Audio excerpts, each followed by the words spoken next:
This episode is brought to you by our friends at Brooks Blooms, your all-in-one landscaping solution. Brooks Bloom's three-step landscaping experience offers a seamless journey from design to construction and ongoing care, ensuring your outdoor space thrives year-round. Visit brooksblooms.com today to embark on your landscaping journey, where every step is a step towards a vibrant and beautiful outdoor entertaining space.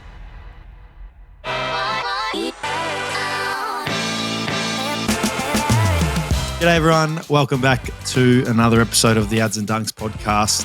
As always, my name is Adam, and joining me, as always, as I've just said, my best mate, Joshy. How are you, mate? Good, thanks, mate. It's a pleasure to be here, and great intro again. You love your little intros, don't you? With you sort of repeat yourself a couple of times, eh? Yeah, I do. I always repeat myself. I'm kind of making up what I'm saying on the go. And for those watching on YouTube and not listening, Brado said I look like I'm wearing a Subway shirt, or I'll work at Subway, but it's actually the Ads and Dunks shirt. So I haven't retired yet, albeit I haven't played any footy, and I'm not working at Subway. But how are you, mate? How's your week? I'm good, mate. I'm good. I'm going well. It's been a pretty similar week to the past few weeks for us. Obviously, travelled down to Melbourne Friday. We didn't get to catch up because our trip was a bit in and out sort of job, and I don't know, I didn't want to get too tired, so felt like we had to pull the pin on dinner, which sucked, but it was nice to get down there, get the win, get home, and then get back into a normal week routine. So all in all, mate, going well. Body's feeling pretty good. Saw Jimmy the other day, which was nice, so he fixed me up, and actually had an ankle injection on Monday, so got that done to fine-tune the body, so I'm feeling good. How are you going? You're back this week, aren't you? Yeah, I'm going well. Well, yeah, I've got to get through the session on Thursday, and then I'll be up for selection. So hopefully that means I'm back. But yeah, got to get through the training session Thursday. It's been a long time to get to this position, so hopefully there's not another hurdle for me. But yeah, going well. Otherwise, going really well. The boys are flying at the moment. The win on the weekend was one of the best wins we've had in a very long time against the quality opposition, and we've just got to keep riding that momentum going forward and playing the brand that we are, which is really stacking up. So from the footy side, going well. From off the field, round 2 for Noble Park, the under 17 and a halves. We played on Sunday. We played against Vermont. And from those who remember, we played Rowville in round 1 a few weeks ago and got absolutely, we got handled quite easily.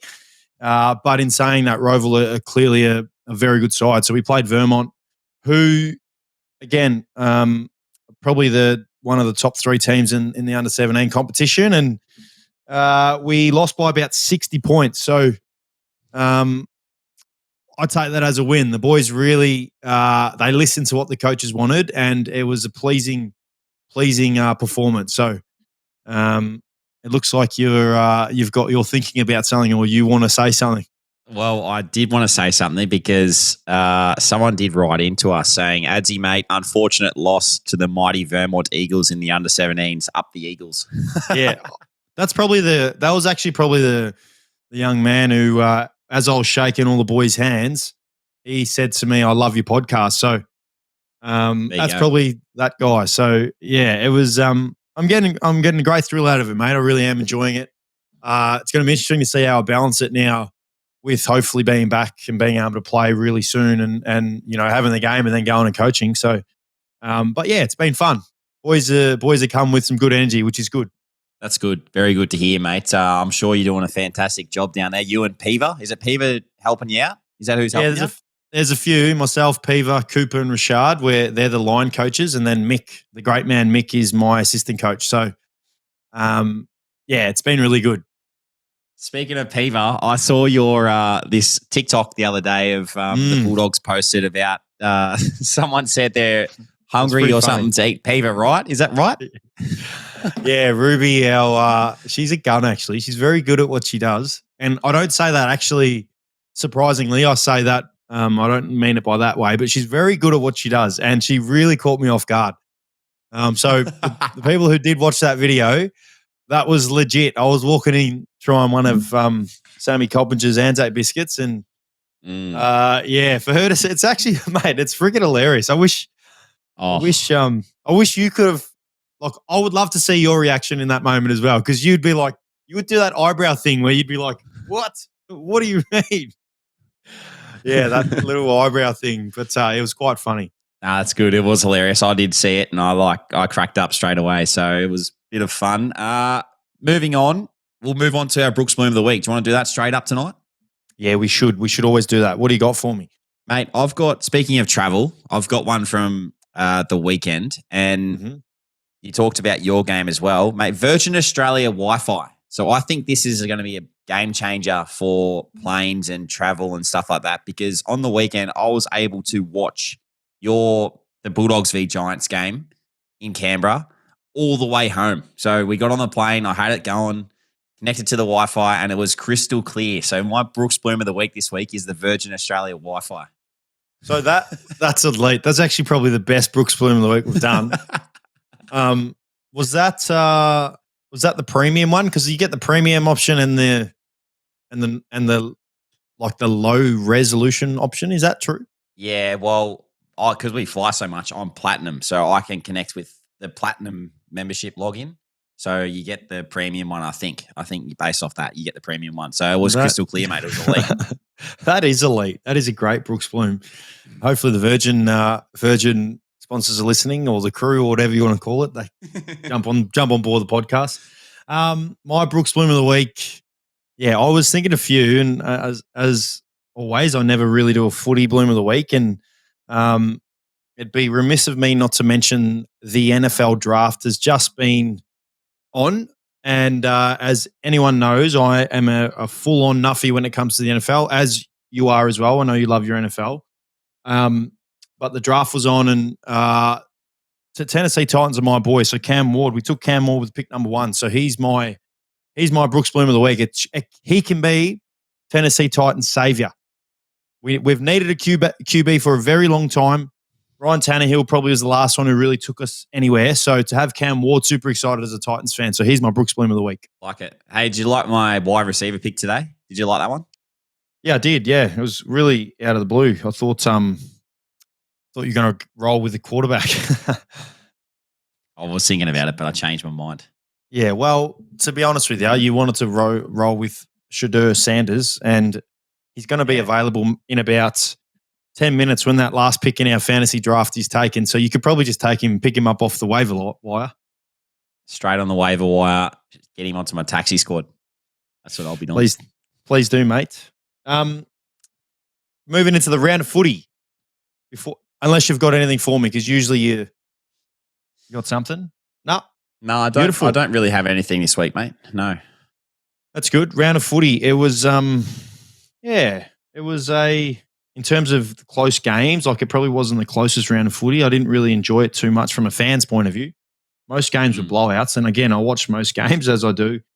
I feel like the Port North game was probably the most exciting one to watch throughout the weekend, but other than the mighty Bulldogs, who put in a great performance, and obviously you boys, but wasn't really anything that caught my eye, other than, which I presume you're going to bring up, the Paul Curtis tackle, which I know you've got some thoughts on that. It's hard, mate. Like that's an action that we don't want someone to get knocked out in the game, but to, I guess, get 3 weeks for something like that. It's only just come out now. We've only just seen it.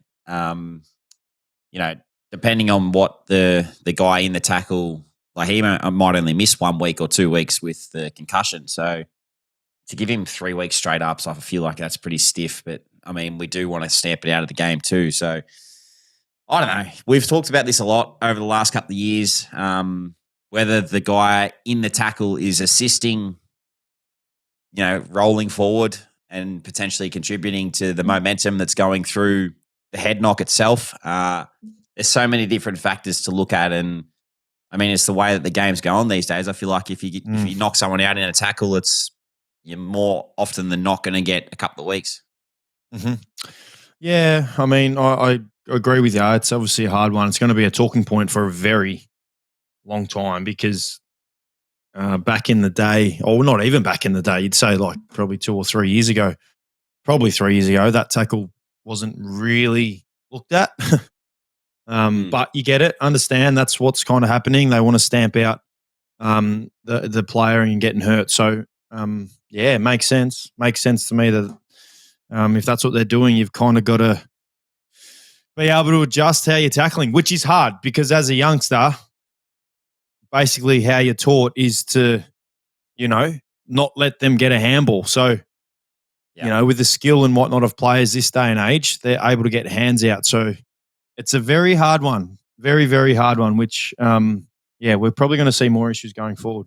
Again, I can see you. I can see your brain ticking over. So what do you have for me?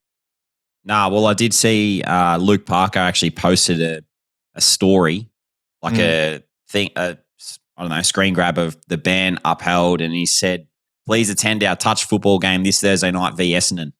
# no more tackling." So players are clearly upset about it, and the ones that are on his team especially, because it must be hard, mate. Like I look at it and I think, for against you guys, for example, like you guys love to fight, tackle, and get the handball out no matter what. And there were moments in your game, like I had Bailey Williams in a tackle, and I had his arm, but I didn't want to dump him because if I dump him, I'll most likely get rubbed out. He'll hit his head. I'll get rubbed out of the game. So I didn't dump him, but then he went full 360 and the umpire didn't call anything. So then he could get a foot to it and they called play on.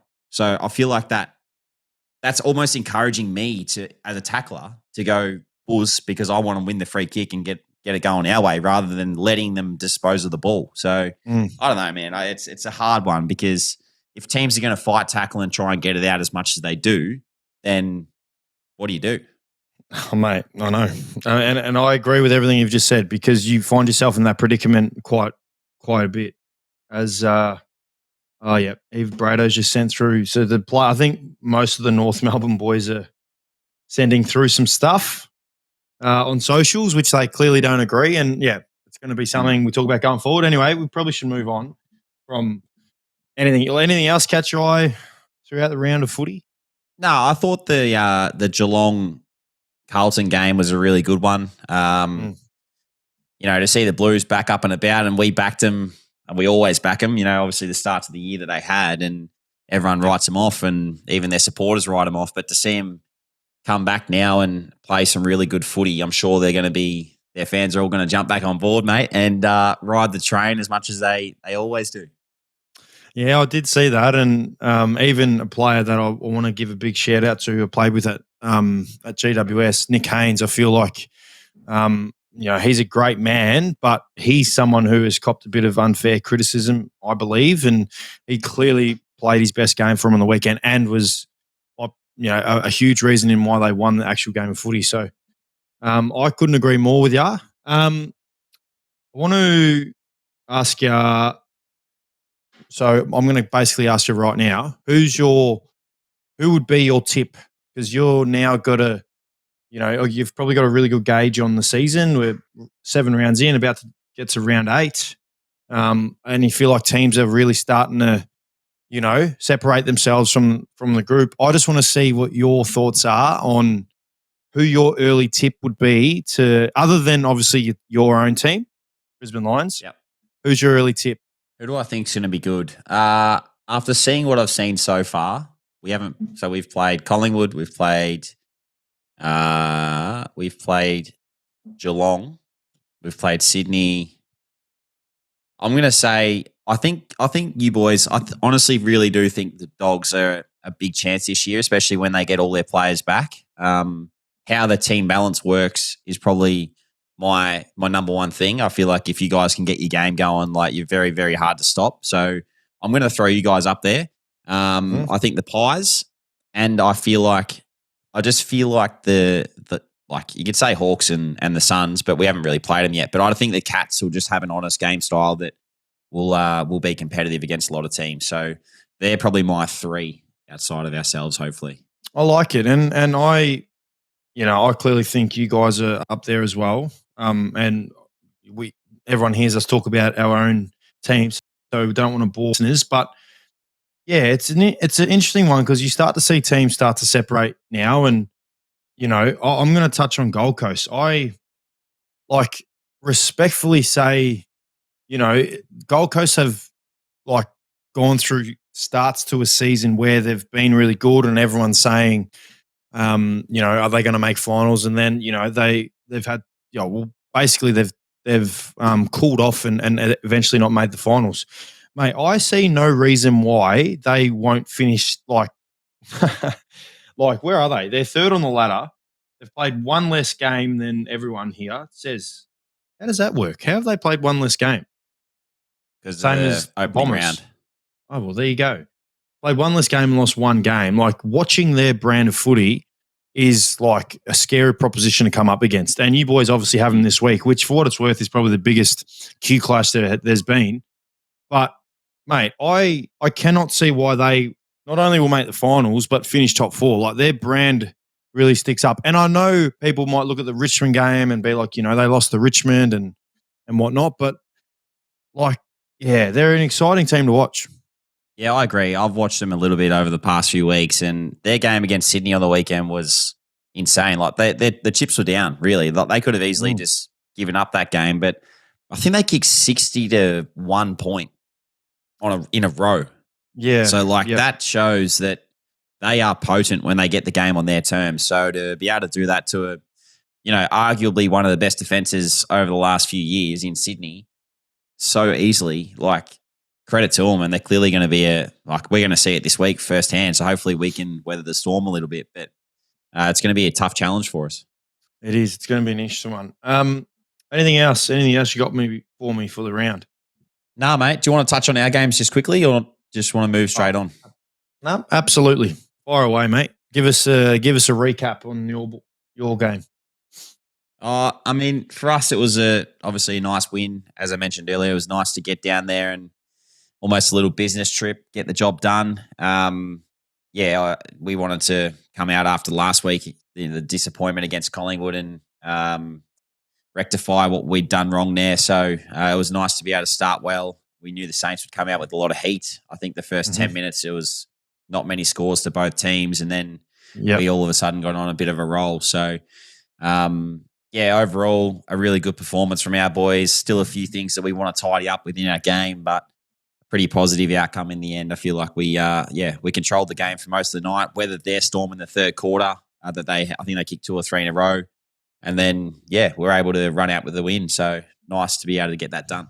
Yeah, and it must be pleasing off obviously the back of last week, you boys, and in the fashion that you guys lost, it was a pretty convincing loss, which you don't often see.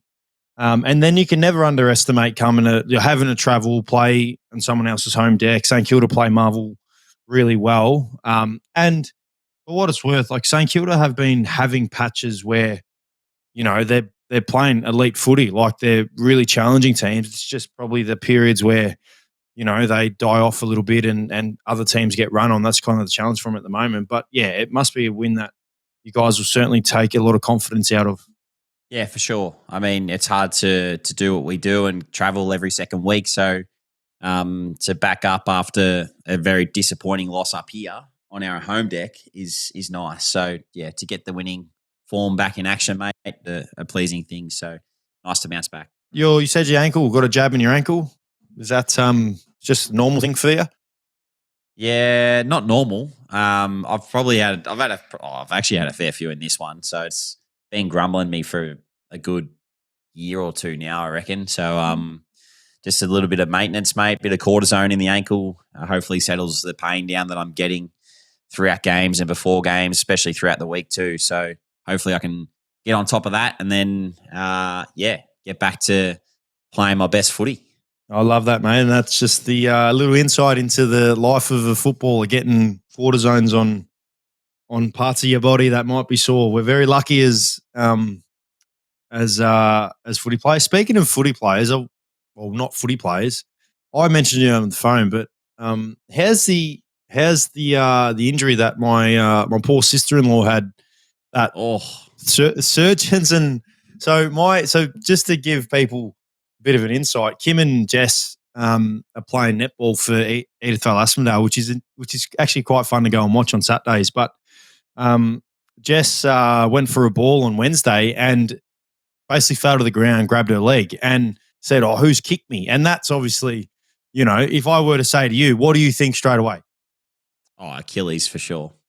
straight away. And when Kim's called me, I was like, whoa, that sounds like Achilles. And then Jess has gone, no, I pointed to her, to her calf, and it's in the belly of the calf. And I was like, oh, you've strained your calf. Like you'll be okay, basically. In my head, I was thinking probably a big strain. But anyway, it turns out she couldn't put weight on her leg, and it was just apparently really bad. And then, went and basically got some scans organised through the great Gary Zimmerman, who I appreciate so much for looking after Jess and the family. But Jess ended up ripping so she basically detached from the head of a gastroc. So it's a very, very rare injury that you don't see. And she's gone and done that, booked in for surgery on the Saturday and then gone and have surgery. And now she's in a cast for a couple of weeks. So, Crazy.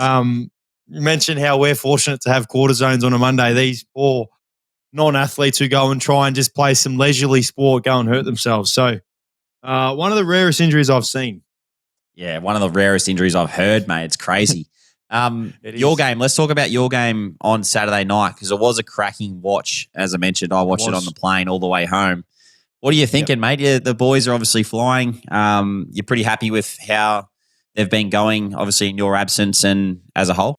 Oh, yeah, mate. It's obviously one of every week's obviously a challenge, but one of the more challenging ones, having to travel up to Canberra and then play the Giants there, who very good there. But yeah, I mean, the thing that I've always spoken about on this podcast since we've started it, when you and I actually played together, was the biggest thing was consistency and being able to maintain how we want to play for the whole game. And I've always spoken about it sounds like a broken record. When we don't do that, teams obviously can get a hold of us. So I feel like the last 2 weeks, even obviously your game when we played you boys and died out in the second half, like when we can maintain it, we're so hard to beat and boys play with confidence. And that's just what we're seeing. And I love the fact that we're seeing guys who are doing it, and then it's not the same guys. You know what I mean? It's not the Bonts. And, yes, it's a luxury. We've got Bont to come in and play the way that he plays. And we've got Tommy playing the way that he's playing. But,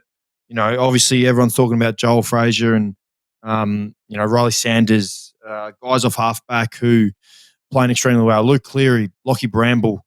Playing at such a high level that drives the group. And, you love that as teammates. I know you would well and truly know that. A guy that I think of all time is Cal Archie in your side, who comes from, from where he obviously started and how he got to Brisbane. He was basically a role player and was hard for him to find a spot. So now you know what you're going to get from him every single week. And that's kind of what we're getting with our boys. And it's great. It's great to watch. And again, fully confident going into the game, and for us to be able to play the way we did against a really potent attacking team in GWS. So pleased with the effort. Yeah, sitting back watching, I was blown away by some of the stuff, mate. And you mentioned it. It's all about the consistency within the team. And I feel like you guys are just finding your mojo now. So it's going to be tough to play against in the next couple of weeks, especially when you come back, mate. It'd be great to see you back out there soon. Yeah, well, I certainly hope so. In terms of hopefully I'll get back to play, but the bit that we can just keep carrying that, because we want to be a team that obviously teams come up against us and they're like, far out. How hard was that to play against the Bulldogs? How connected as a group they are. So, it's been a joy to watch, but hopefully I can be a part of it and contribute. And I miss those winning. I miss the feeling of knowing you've played your role. You can walk off the ground and sing the song with your teammates. There's no better feeling in football, which I know you well and truly know. So very pleased with the boys' efforts ultimately. I love it. Moving on to our Bloomman Dunlaw Award. Have you got your votes yet, or you got to go through them all? Yeah, I've got them. I'll write them down here. I've got 3 big name players, and I am going to give So Bailey Humphrey is an unlucky miss. I thought he was unreal, and he's a gun, mate. He's a star. He's a superstar. But my 3 players, my 1 vote goes to Zach Butters. And I'm saying this because I think he clearly had a great game. But I've seen this thing today saying, is there a player more important to your team in the league more than Zach Butters. And I think Max Gawn comes to mind, but I think Zach Butters is right there. Like, he would be right in the conversation. Like, since he's been back, Port Adelaide looks so much better. And he's just been, he's come back and hasn't missed a beat. So Zach Butters, my 1 vote. My 2 votes goes to Max Gawn, who I just mentioned. Thought he was enormous on Thursday night. Enormous. Midfield-like game, but obviously he's a ruckman. And my 3 votes goes to my old teammate who I love watching, and that's Steel Sidebottom, who, mate, he's wound back the clock. I don't know what he is doing, but he is the clock, and he's playing like he's an All-Australian right now and arguably a Brownlow medal favourite. So Steel Sidebottom, 3 votes for me. I like it. I've gone against you with my 3 votes. Same game, but I've gone with Jamie Elliott. I thought I agree with you, Steele was incredible, but I just feel like Jamie Elliott kicking 5, having 18 or 20 touches, like on a wet day, that is a very, very good game. And I thought he was stiff to miss out on the medal. So he got my 3. 2 votes to a role player in your team that you sort of touched on. You didn't mention his name, but Matty Kennedy. I feel like he's playing that role for you guys at the moment that is very, very important. And just contributing every week. Like, he's come across from a club that arguably told him to leave. So wanted to prove a point, and he's come out the start of this year and he's absolutely flying. So he gets my 2. And then 1 vote to George Hewitt. I think you gave him a vote last week for what he'd done that week. Yep. And again, mate, kicked the sealer against the Cats on the weekend. And I feel like he deserved the 1 vote. So they were my 3-2-1. Yeah, and you talk about All-Australian and Brownlows. George Hewitt would be in All-Australian contention and probably Holland Brownlow votes, where you'd like to think. But I like it, mate. I still want to see this leaderboard. I'm waiting for Brado to do something. Hopefully Brado's been writing these down. I know, because I was going to go back and have a listen and try and tally it up, because I genuinely have no idea. I haven't kept tally at all, but I like it. You want to move forward to the games, or you got something for me? Nah, move forward, mate. All right, tipping. Again, another one. I feel like I tipped. So I reckon you tipped. Did you tip Sydney and I tipped Gold Coast? Don't know. We'll get Brado to tell us at the end. I think you did. And then I think like the Adelaide game, you tipped Adelaide, I tipped Freo. Pretty confident in some of the tips that I got on the weekend. Anyway, round 8. Round 8 already. Thursday night, Essendon versus North Melbourne. Who you got for me? I'll go controversial because I know that you'll tip the Bombers, so I'll tip North.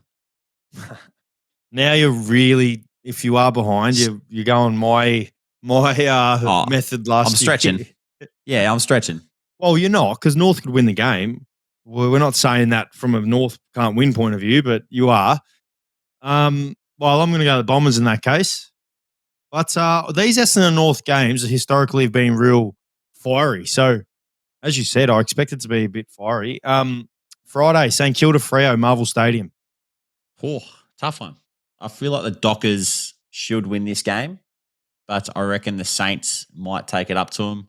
I'll stick with Freo, though. I think Freo will get it done.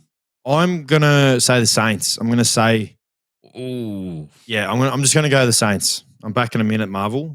We play on the Saturday 120 game. We'll touch on that. Adelaide Oval, 4:15, the Crows and Carlton. Good challenge for Carlton. Yeah, I think the Crows boys they'll be flat after last week's loss to Freo, where they probably didn't play the way they wanted to, especially early on in that game. I think Freo got out to a pretty easy lead early on. So they'll want to bounce back at home, and they will against the Blues.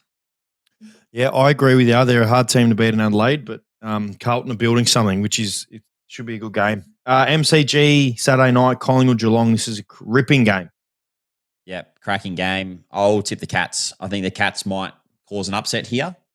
I know everyone's talking about Collingwood, but I do feel the Cats will bounce back. I'm a big believer in teams bouncing back from losses the week before that they potentially shouldn't have lost. So, yeah, that's my call. Yep, I like it. Good game, but I can't tip against Collingwood, especially at the G. They've got that feeling from a couple of years ago where they just didn't lose at the MCG. So I'm going to go the Maggies. Optus Stadium's the other Saturday night game, West Coast versus Melbourne. Yep. I think I'll have the D's. I feel like the D's are back in form. They found their mojo and, yeah, they'll get it done. They are back in form. I'll go against you, though. I'll go the Eagles. Get their first win for the season. Sunday. So we got the Sydney derby. So Sydney versus GWS, the SCG. Who you got? I'm going to go with the Swans at home. I will go GWS. And this is a derby. So there's the extra brownie points for the best player on the ground, which is the Brett Kirk medal, I believe. Who you got? Yep. Jeez. If I'm going Sydney, I'll just go with Chad Warner. I think he'll have a good game. Okay, I'm going the Giants. I'm gonna say it's gonna be a midfielder. No, I'll go Lockie Whitfield. Lockie Whitfield for me. The other game, MCG Hawthorn Richmond. Hawks will get this one done. I think the Tigers will take it up to them a little bit, but it'll be Hawks that run over the top. I agree with you totally.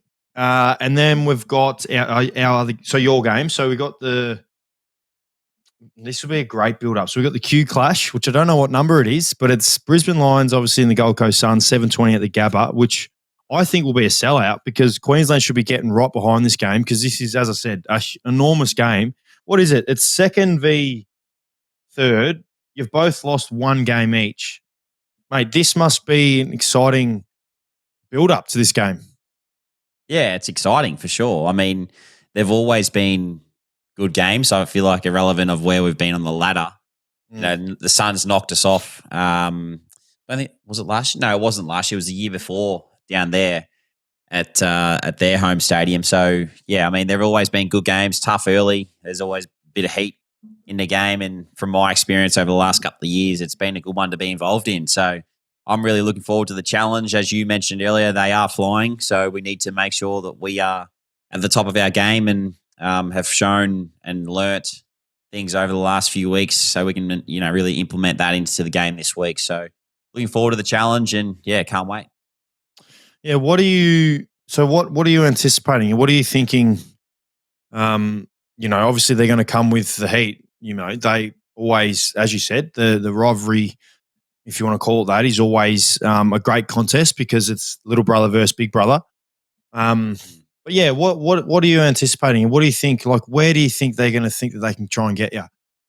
Because they're in a great position. Like as I said earlier, they've never probably been in this position where they can, confidently come up and be, yeah, we can probably beat you boys. I mean, I feel like they are a big contest team and they've built their game this year off like forward half retention. So they want to keep the ball in their forward half and press you enough to then score. And what we're seeing, I think, a little bit more now is their ability to score full field. So if we get it down into our 50 and then they turn it over, then their chain of hands to then get it out the back to, the Max King and those guys. Like Benny Long's having a great year. I feel like that part of the game is something that they've improved this year, especially. And if our team defense isn't on, I feel like it'll be a big game. So hopefully we can make sure that we're switched on and turn it into a bit of a dogfight, and hopefully we come out on top.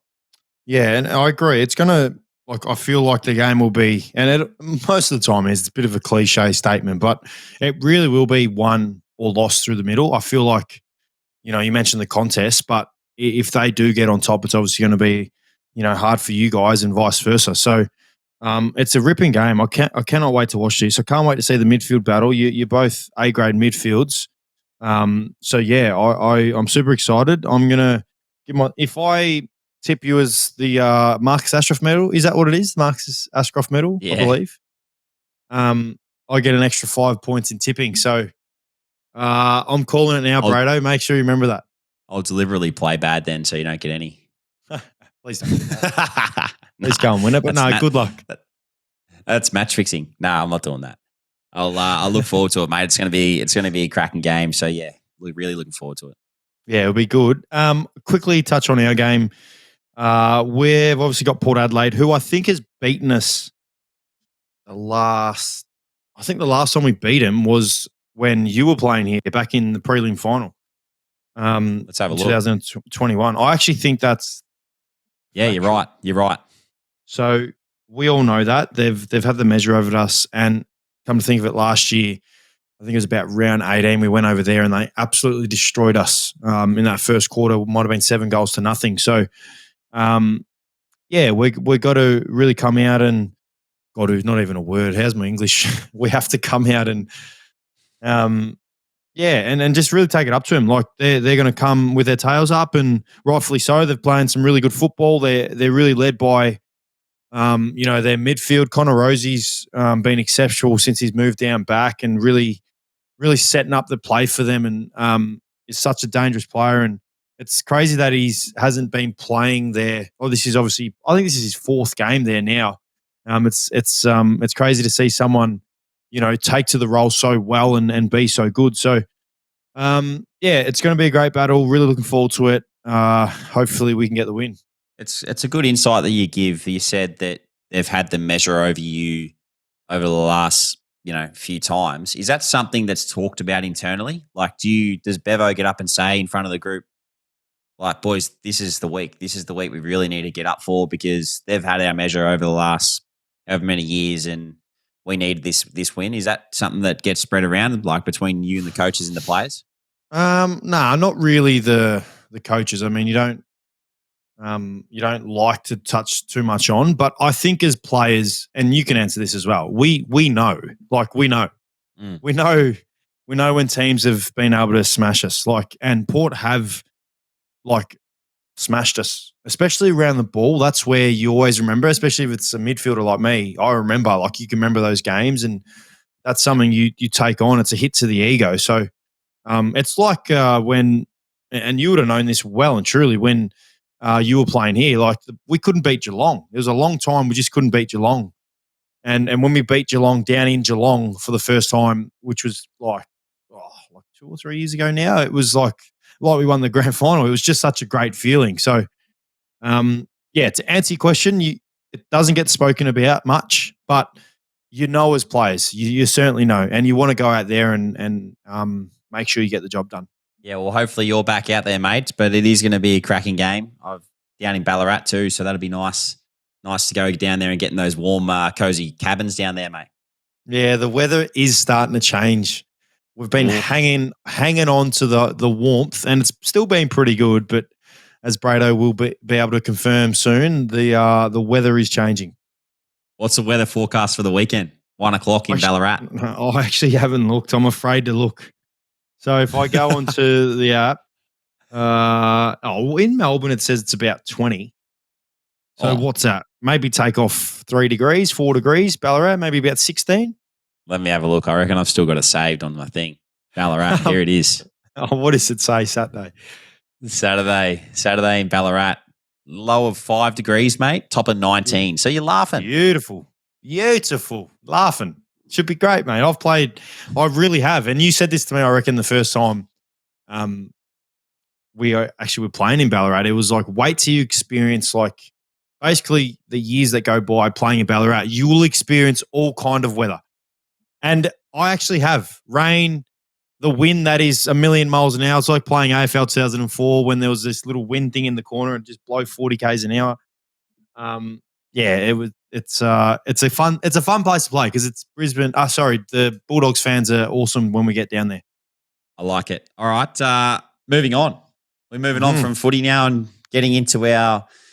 Well, we haven't done this segment for quite some time because we've had a few guests on, but I feel like it's a great time to be able to get our fans involved and put out a post last night and got some questions sent in. So we might as well, jump into those and answer a few, and we'll announce a couple of winners with the best questions at the end. So, mate, I messaged you a lot of those questions today. You did. What do you got for me? Oh, well, there's a lot of great questions. I was tossing and turning between a few, but because I don't want to take yours, but hopefully I don't. So my first one is from Adam_Frizy. Hope I pronounced that right.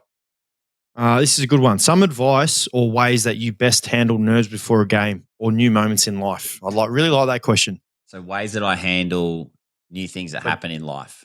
Or nerves before a game. So, I mean, they're probably two different things, but just give us some ways that you handle nerves before a game.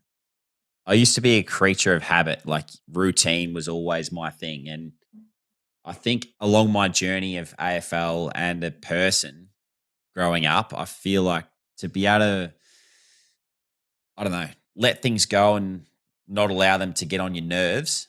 I have this motto, this life motto, that everything happens for a reason. So if you're sitting there and you're running late for a massage or you're getting strapped and then you're not on time to go out to a team meeting or whatever it is, like that happens for a reason. So I'm like, I just wipe it from my mind because I'm like, oh, this just happens for a reason. So forget about it. So I use that motto in everything, mate, like everything. So that's my piece of advice. That's actually really good. That's a great answer. Well, Adzi Fraser, I hope you appreciate that answer because that's a really nice motto to go through life. I've got one here for you from Marshy Pendles. So clearly a Scotty Pendlebury fan. When Scott Pendlebury finishes his career, is he in GOAT contention? Yeah, I think it's a no-brainer. Absolutely. Absolutely he is. I mean, for his longevity and the way that he's performed at such a high level, that just puts him in the contention straight away. But when he was at the peak of his powers, which, arguably you could say from a experience point of view he is, but from a physical point of view, he was top 2, top 3 players in the game. So my answer is yes. And he's a great human being, which just, again, makes it even stronger for me to say yes. What's your thoughts on that? Because you haven't played with him. You've watched him. You've only watched him. And, yeah, so what's your thoughts? Yeah. Oh, mate, I said it last week. I think he's one of the greatest that I've ever seen on the field in terms of leadership and the way he helps his teammates around him. And watching him from afar as a kid growing up, it's hard to say who's been – well, he's definitely up there with the best that have ever played the game, and if not the best, I feel like he's been incredible. And it'd be insane for him to be able to break the game's record, but I think it's in his sights. I feel like he's really trying to do that, and it'd be great to see him do that. Yeah, and hopefully there's one more year because I'd love to see him break the game's record. Love to see it. But it wouldn't surprise me if they won the flag this year that he would choose to retire. Like that wouldn't surprise me because he'll go out on top. So either way, he's going to be an absolute icon for the rest of his life. This is a funny one. I'd love to know what your answer is. This is from Matt. Matt.Harbitson. Is it acceptable to take the top of a meat pie and eat the inside first? I reckon no way. You know what I used to do? I actually so I'd take the top of the meat pie, I'd put the sauce on the crust, and then I'd flip it so the sauce would be inside and you'd have the softer part on top. I don't know why, but I just used to do that all the time.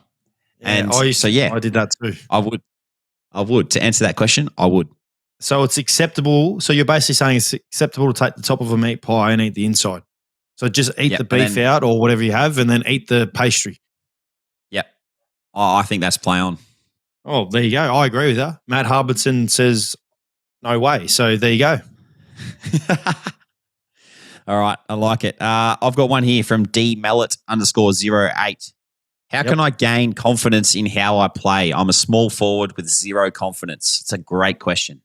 I guess a general piece of advice for me would be to simplify like your goals in a game, if you know what I mean. So I don't mean literal goals. I mean your targets. So for him, small forward, right? I would say instead of worrying about how many kicks you're getting, how many handballs you're getting, how many direct involvements of the footy you're getting, maybe worry about how many tackles you're getting, how often you're putting on pressure, how you're running. So where you're running as a small forward, are you going to run and try and present and play as a big marking forward, or are you going to work with a tall forward and try and get to the drop of the ball and be a front and square player?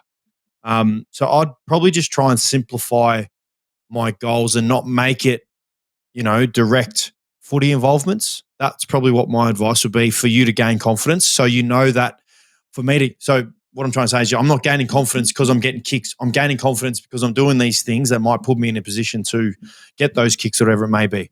Yep. So you're saying that you would have a little goal internally to be like, right, I want to get 4 forward 50 tackles today. And then by doing the team things, that will allow you to gain confidence to be playing your role. I would say that, yes. I would always say that to my under 17 boys, who a lot of them do struggle with confidence. So that's probably what my advice would be. Yeah, I think that's good. I agree. I feel like the more you can simplify your game, obviously know what your strengths are, and then implement them in game to be able to gain confidence. Definitely, you need to have confidence, because if you don't have confidence, I feel like that'll just keep bubbling away in your mind, and you'll be hesitant. So if you don't, you just need to go out there and do your thing, and do what you can for the team, because that's what will help you in the long run. Yep. I've got one here. This is a good one. This is just purely for you, Dunks. I said Dunks, which that's weird because I never say Dunks. Yeah, you never. JJ_E02. One for Dunks as well. Did you ever think you and Ads would become this close? That's a good question.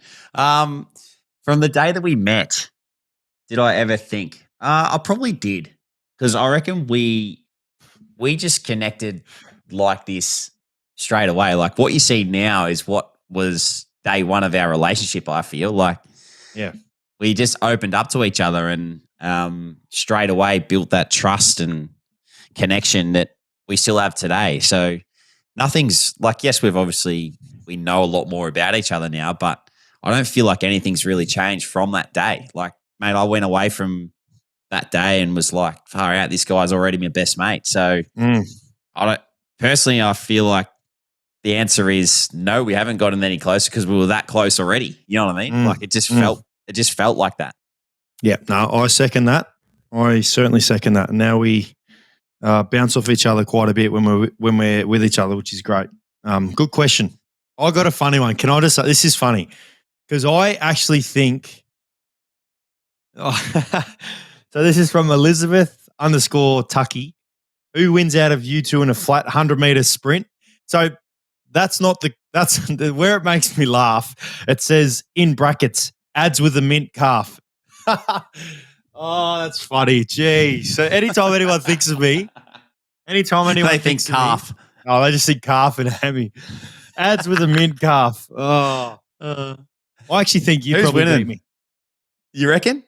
Well, I'm not that I'm hesitant, but I'm always fearful that I might do something, so I don't really, really stretch out to go as quick as I can.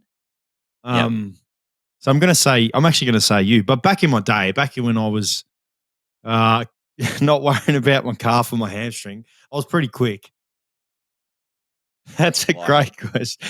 Ads with a mint calf. That is funny, Elizabeth. That is great. Anyway, go, your question. All right, my question, I've got it. It's here from Dill Williams. So this is Taylor Williams' brother, I'm fairly sure, who we had on here a few weeks ago. What was your first pickup line to your partners? Oh. Am I going first? Yeah, mate. I'm asking the question. I'm not even going. This is your question. Well, I don't know. Like, I think tell us a story, mate. Tell us a story. Well, I don't have a story. I don't have any. If anything, honestly, and I'm not lying here, it was Kim who made the first move, not me. So, yes, big allegation. It was not me. So I'm going to say the first time we had an interaction was actually at the football club. So we obviously played at Collingwood together at the same time. What I meant. She obviously played netball and I was playing footy. And the first time we ever had a interaction was when she says, I used to, in the hours when the players weren't really in, she seems to think that I used to go in there to deliberately do hands and do touch and do eyes baths when the girls were there, just so she would notice me. So I beg to differ. I just like to say I was the ultimate professional. But I actually don't have a pickup line. I'd be the worst at that. If anyone has a pickup line out of us two, it'd be you. Surely you've got something for me. Nah, mate. Mine, I wouldn't say I had a pickup line. There was no pickup line. As we're talking, our NFL league is going nuts right now because the draft has just finished. So, and I'm flat right now because our freaking players are getting picked up. So You wanted Shadur Sanders right now as we speak, yeah? And he has just gotten picked up. So I'm sorry, mate. You don't get him. Oh, well, I'll leave it. All right. Here we go. Another one here from Oscar Braz. How has Ads found his mentorship of Riley Sanders with how well he is going? Well, it's just easy for me. It's not really something that, like, what am I trying to say? It's not. I'm just proud of him. I'm proud of the steps that I'm seeing that Riley is taking. Like, we have some great conversations about where he can improve and whatnot, and and I'm obviously not a finished product either, and I never will be, and I'm always looking to improve as well. So he also gives me some stuff that he thinks that we can lean on each other with. But yeah, I want to be the one that he goes to when he is struggling, or the one he goes to when he wants some advice. And I am proud that I am that person for him. And he's like a little brother to me. Kim, he's like I'd almost say like a son to Kim and I. He's obviously in the house and we see him all the time, but like he's someone I see put in the work and really, really invest so much into his footy that it's so good to see, him starting to be rewarded from the other end. And that is largely off, playing a certain role for us. I mean, he doesn't have the freedom to go and play as an inside mid and do whatever he wants. Like, that's not what he's doing. People, externally might see that, but internally he's playing such a crucial role for us in what he's doing for us in the transition game, what he's doing for us, obviously, when he gets the ball. But that's him buying into that and investing into that. And I watch that and I see that, and I've seen where he's come from and to where he's getting to. I take some great pride in knowing that I've been able to help him along the way, and I'll always help him no matter what he's doing. So I love the guy very much, and I'm super proud of him. I think that's a great answer, mate. Thank you. You got one more for me? Yeah, of course, mate. I've got many here, but I love these Q&As because I just want to keep asking them all the time. I know we've answered this before, but I mean, let's give him an update. This is from Harry.Francis26. What's your go-to cheat meal post-game? Cheat meals, Macca's. Straight to Macca's after a game. All right, hang on. I knew yours would be Macca's. I'll say, what would your go-to like cheat meal or bad food be without, like, let's just not say it's after a game. Say it's like on a weekend, freaking in the off season or whatever it is, like when you're not really worrying about what you're eating and you're just going to eat shit. Because I don't want to hear Macca's. I'd love to hear what else it would be for you. Oh, what else would it be? I don't mind fish and chips. Like, is that a cheat meal? I don't know. I would say like battered fish. Yeah, I would probably call it a cheat meal. Yep. Well, I'd say either fish and chips or just a big dirty burger. I love a dirty burger, like with the lot. Remember the elite burger we got near your joint in what was the joint called? Yes, that's it. Remy's. We got it in the off season. It was right up there, one of the best burgers. Yeah, that's good. That'd be my cheat meal. Love that. All right, bit of a personal one here. We'll do one more after this one. We'll do one more each. This is from Seth_Cornish123. Has this been Adam's hardest recovery process with all the added setbacks? 1,000%. 1,100%. Like, it's been an extreme challenge. I mean, it's round 7. I haven't played a game yet, which is probably the longest that's happened to me. Well, it is the longest. The hardest thing is there's a couple of things in it. There's doubt. You always doubt yourself. I've obviously doubted myself quite a bit throughout my career, but particularly when you get older and you seem to be doing the same thing. And it's obvious that everyone knows what my issues are, and it's obviously soft tissue in my calves. So the doubt creeps in, but I feel like to be able to chase something, and that's obviously playing, but then a common goal with the boys, and that's winning a flag, to know that I'm still a part of that, and to wake up every day and push through what I might have that particular day, it still motivates me, and I'll always be someone who lives for that. So yeah, it's been really challenging, and yes, the hardest challenge of my career so far, but I feel like, I'll knock on wood, I'm feeling like it's making me a lot more appreciative when I already am appreciative, but even more appreciative for when I do get back out there, that I'll just cherish every moment I get and make the most of it. So, yeah, good question. It has been really challenging, but I'm really staying motivated for wanting to get back out and then hopefully, playing finals and winning the flag. Everything happens for a reason, mate. I feel like it's as you said, it's been a tough journey, but it's all happening for a reason. It's making you stronger for when you return. That's what I think. Clazza 9. What position would you play in an all-star charity SSN partners match? We've talked about this a fair bit, you and I. I would be a defender. You would be a shooter. So clearly the defensive player in this duo, and Adam clearly wants the spotlight in this duo, hence his name's first on everything. And, he always he's the man. So he'll get the glory with the shooting the goals. Hang on. I reckon, with my jump shot, the basketball, maybe I could be a shooter, but you'd be a good shooter. Well, believe it or not, mate, I once played a mixed game of netball and I played goal shooter, and my first 3 shots I airballed. So really, well, the ball's lighter and there's no backboard. So whether I thought there was a backboard or not, but I just remember my first 3 I airballed. So yeah, I probably wouldn't be too good of a shooter. But good question. All right. Thank you to everyone that sent their questions in. Sorry we couldn't get to all of them. There was actually heaps that were sent through. So thank you. My killer question is, mate, and I want an honest answer from you because I actually don't know why this happens. So speaking of planes earlier, every time we go on a plane, right, and you have an iPad. Do you have an iPad with the keyboard? Certainly do. Detached? Yep, certainly So you've got your iPad. You're sitting on the plane. You're trying to, get ready for takeoff. You've got your iPad out with the keyboard attached. And the flight hostie walks past and she always asks you to take the iPad off the keyboard. Can you give me the reason as to why that happens? No. Explain to me. Well, I have no idea, mate. Isn't it something to do with the plane going down? I don't know. I've got no idea. You tell me. Well, this is the curly question because I don't know, mate. I'm like, I sit there and I think, well, I'm holding the keyboard with the iPad on it.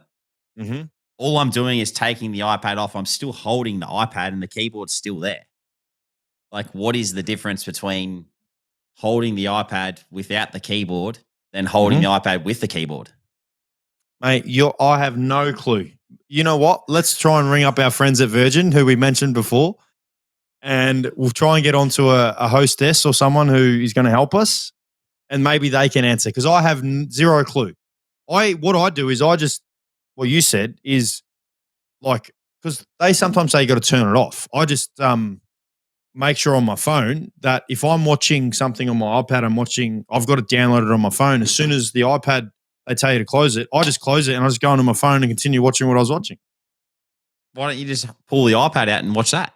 Because I've had them there's been times they've told me to turn the iPad off. What? Because it's too big. Because it's too big, apparently. I've got no idea. You're kidding. No, I'm serious. That's hence why I have it on my phone. Well, let's phone a friend and see if Brado knows what he's talking about with this stuff. Come on, Brado. I just looked it up on ChatGPT, which is a pretty solid source of information nowadays. But they said that the keyboard, there's multiple reasons, but the keyboard can become loose and therefore it becomes a projectile in the case of heavy turbulence or an accident. So you'll have keyboards flying around the joint if you don't take them off and stow them away.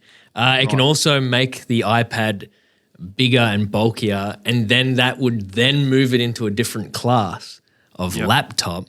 And laptops are heavy electronics, and they don't want those flying around the cabin in the case of an emergency. So I don't know if that's separate to you, Dunks, because you're up there in first class getting your free platinum Wi-Fi. But us back in the cattle class, we don't want your iPad keyboard smacking us in the head as we go through all the turbulence. No, we don't. We don't. It's me and Ads are back in the cattle class. You're up in first class. I've got a few notes that I've taken over the course of the podcast. I was thinking that Ad's pickup line would have been to ask about Triple H versus Cactus Jack street fight at the Royal Rumble 2000.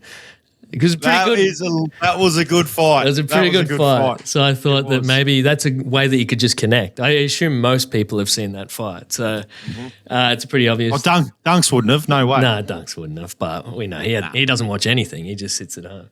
And then I was thinking about the medal update. We got the medal update. The problem with the medal update is that because there's hundreds of players across the league, it's very hard for players to accumulate points. So the leaders are currently quite obscure. So Cozzy Pickett is on 5 votes. And he's a equal clubhouse leader with Toby Nankervis, who in round 1 got a 3-voter and a 2-voter in the one round. So, well, that's totally fine, mate. It's our voting system. They're out in front. Nick Dacos on 1 vote. He needs to catch up. So it's an obscure medal, but we wait to see how it pans out. We will. You said something about your lunches back in the day, and I wanted to know with the pie and your flip technique. Did you guys ever have the sausage roll in a hot cheese roll in your canteen? Yes. Sausage roll. So you get a sausage roll and you get a hot cheese roll, and then you put the full sausage roll in the full hot cheese roll and then cover it in sauce and you eat that. I don't know how many calories that is. I'll go, hey, Brado, I'll go one better. I reckon you remember this, Josh, but at the cafe at the Western Bulldogs, before it was set up, when I first got there, no word of a lie, there was a lasagna sandwich. There was lasagna between a sandwich. So you were having a lasagna sandwich. Does that sound appealing? That's heart attack territory. How's that work its way through the system? I don't want to know how it comes out the other end. But it was good. I do have a really crude curly question. Mm-hmm. So I don't know if there's any kids still watching. Maybe just skip ahead a minute. But it's would you rather? Here we go. Every time you drink any liquid, you instantly pee it out? Mm-hmm. Or anytime you eat food, you instantly poop it out. Now, I think it sounds probably obvious, but thinking if you're a footballer, right, every time you need to hydrate out on the field, you need to just be peeing it out instantly. So choose wisely. Go on, Josh, you go first, mate. That's a good question. So does that mean that you've got to sit on a toilet and eat? Yeah, you probably, every time you're having dinner, everyone's doing it in the dining area and you're sneaking off to the bathroom. Go on, Josh. Give us something. I don't know why you're thinking about this. I reckon it's obvious. No, I'm going to say eating. I'm going to say eating. And so because if you're drinking, mate, you drink all the time. I've got a water bottle with me everywhere. Do you? I'm probably doing 3 meals a day. What about when you're three poops a day? What about when you're playing football? Do you during the game? Time. Hang on, I'm talking. Do you have a lolly or something during the game? So Brado, technically, if he has one lolly, he's got to take a shit. Yeah, just a little shit. Just you got to shit out that lolly. So yeah, come on. I'm sure a quarter time or something. You're having a lolly. Maybe sometimes or half time, but I can hold off till half time. That's fine. You'd probably sacrifice your lolly, wouldn't you? You just not eat the lolly. You can't not drink the water. It's actually a good one. You can't not drink. You can't not drink. Yeah, I don't know what I'd do, Brado. What would you do? Well, I was thinking for me, if I'm at the pub, I have to drink all my beers at the urinal. That's not a great fun time to be going out and having beers. So you go on the shit option too. Saying that, I'm 35. I basically drink all my beers at the urinal anyway. So now just the last one from me because we're getting long episode. It is. But I always hear every time the Ballarat game comes around, there's a lot of whinging about how cold it is down there. And the good people of Ballarat are probably sick of listening to this podcast and every other podcast that talk shit about Ballarat. I just want to leave people with a couple of good things about Ballarat. And now you've both played down there a bunch of times. You'll be able to give us, a couple of good things. Maybe, I like this restaurant, this bakery's good. I'm sure you don't just drive in, drive out as soon as the game's done. You probably stick around and soak up Ballarat and all the tourism that it has to offer, right? Yeah, well, there's a really good Carl's Jr. that's as soon as you exit Mars Stadium. I knew you were going to say that. There's a Carl's Jr. right there, which I don't know where any other Carl's Jr.'s are. So I really appreciate the convenience of being able to leave the stadium and then a minute down the road, you can go get a dirty burger from Carl's Jr. I knew you were going to say that for some reason. Mine would be, what's that coffee shop called? I'm trying to think of the coffee shop. Is it on the corner, Josh? It's on the Yellow corner, right? Espresso. Yeah, on the corner. Yellow Espresso. I think so, yeah. Yeah, we went there. Used to get the coffees there. Yep, I agree with that. I was going to say that, but I was trying to be funny. So, well, I'm with you. I'm with you with that burger joint because we used to go there after games, but we also used to go to this coffee place, Yellow Espresso, which is really good. So it is. That's two good things, Brado. There you go, mate. That's plenty. Now their tourism will be just in droves. There'll be people heading down early to get Carl's Jr. and a coffee.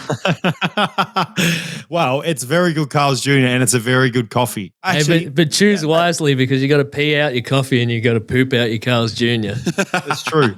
I actually went to the Mars factory 2 years ago on an appearance, and that was elite. That was one of the coolest experiences ever. So there you go.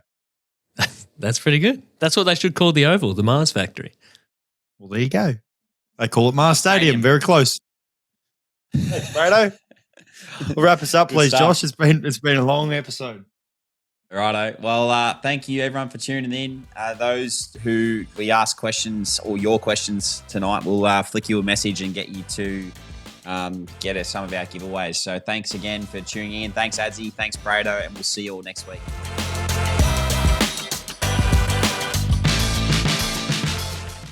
This episode is brought to you by our friends at Brooks Blooms, your all-in-one landscaping solution. Brooks Blooms' 3-step landscaping experience offers a seamless journey from design to construction and ongoing care, ensuring your outdoor space thrives year-round. Visit brooksblooms.com today to embark on your landscaping journey, where every step is a step towards a vibrant and beautiful outdoor entertaining space.